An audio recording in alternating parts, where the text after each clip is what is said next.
It's early to mid-June now. I believe today is probably about the 12th of June. I'm just going over, so behind me here, we got a really nice lush clover plot that we planted for wildlife. This plot is a couple years old now, and I kind of wanted to go over how you can keep this growing really well. So in this particular plot here, I came in earlier this year, and I sprayed some grass only clethodim herbicide here to get rid of the grasses. And then I have mowed this twice now, both times a little bit cooler period right before rain.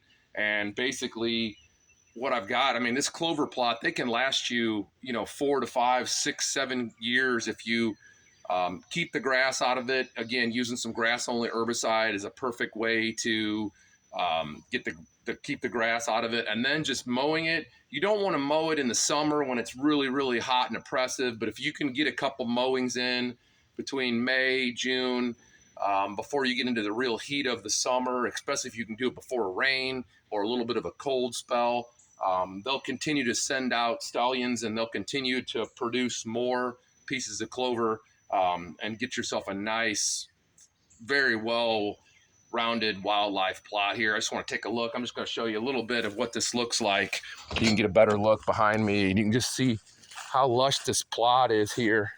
And I mean, there's a little couple bare spaces in there, but for the most part, we got some really lush, nice clover. There's very little grass. You can actually see some stuff here. Here's where some deer have nipped off the clover heads.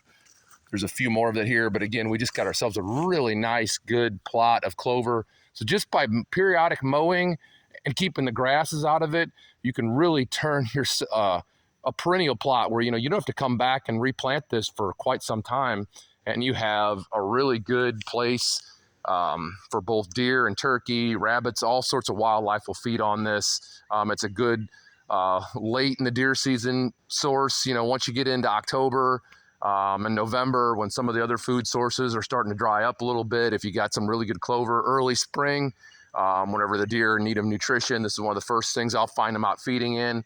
But again, just by periodic mowing, keeping the grass out of it, getting yourself a nice firm seed bed before you plant, you can end up coming up with something like this where you can have good quality habitat and a food source for your deer and turkey to sustain you for year after year.